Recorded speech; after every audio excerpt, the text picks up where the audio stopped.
I grew up in Wayland. I became a member of the Wayland Historical Commission, which is a volunteer part of the town government that is concerned with preserving the history of the town of Wayland. My particular interest is in the history of the railroad in Wayland. This photograph of a westbound freight train passing Wayland Depot was taken by Skip Clark, Norton D. Clark of Newton Highlands in 1948. At that time, the railroad still had an agent in the depot, although the train order boards had been taken off. You can still see the waiting bench and the lamp post.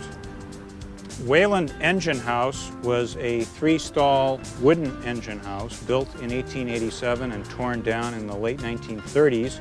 It was used to store steam locomotives overnight, commuter trains to Boston. It was a wooden building, 3 stalls, and this picture was taken about 1915. Wayland Freight House, as it appeared in the late 1960s when the loading dock was still on the track side of the building, the south side. This is a view looking west. At this time, the building was used for storage by various private individuals.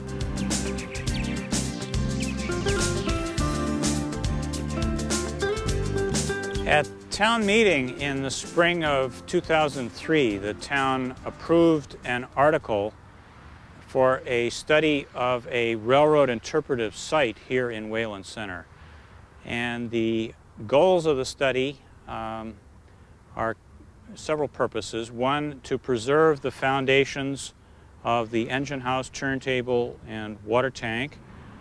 Also to look at alternative uses and ways of preserving the freight house. And 3, to provide for public access to all of these railroad buildings and foundations in Wayland. We would like to look into some sort of a landscaped park that people could experience, some sort of a park that would be attractive and make this railroad complex an attractive part of the Wayland Center Historic District. Behind me is Wayland Passenger Station, built in 1881 by the Massachusetts Central Railroad. It was used by the railroad up until 1950 when the railroad agent in the building retired and he was never replaced. The building was in disrepair for many years throughout the 1950s and 1960s. At one point, the building was almost demolished. The town finally recognized the significance of the building, and in 1970 they purchased the building from the railroad, and it's been restored over a period of years by volunteers. Currently, the depot is occupied by a nonprofit handicraft gift shop called Wayland Depot Incorporated that is run entirely by volunteers. This is the station platform here where commuters used to wait for the train. It's a concrete platform, at least the edge is concrete, and until last year this was pretty much overgrown with brush and weeds. And the work party that we had in May of 2002 cleared this whole platform off. So we're continuing this year to work further west along the tracks and trying to clear brush.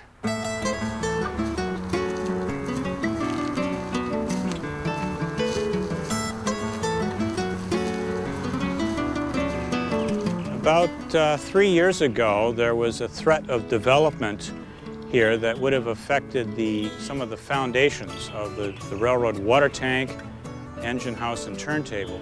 And I became concerned because one of the proposals was to build an access road along the railroad tracks, along Wayland Depot, that would have obliterated the foundations of the railroad water tank. The project proponents were required to do an archaeological report as a part of their project. A Mass Historical Commission determined that after the report was done, that the project would have an adverse effect on the foundations from the railroad in Wayland. They determined that this was a significant part of Wayland's history and a part of the state's history, the railroad history, and ultimately the project was altered in such a way that it would not affect the railroad foundations. Over here in the brush are the remains of an old railroad freight car. It was about a 34 or 36 foot long freight car that was used for storage by the railroad. You can just see some of the timbers and truss rods, the steel truss rods that supported the underneath of the car. This has been abandoned for many years. This was just recently discovered a couple of years ago and was included in the archaeological survey that was done.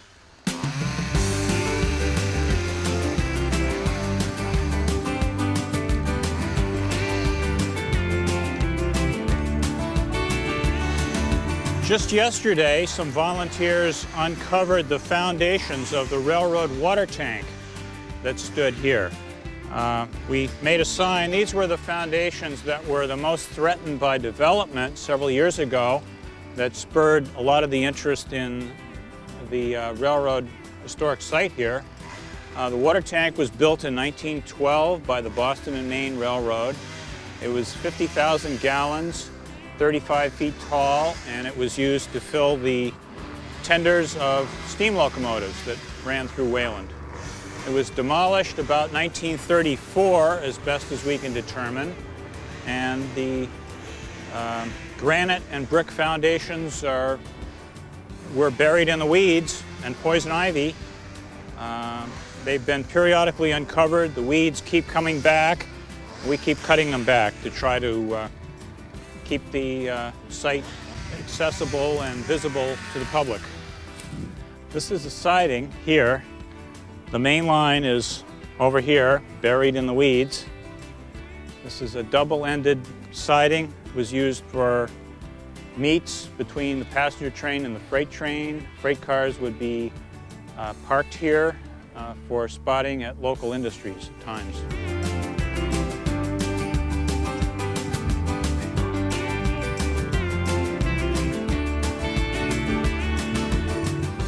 This is the location of the turntable in Wayland, the railroad turntable for turning steam locomotives.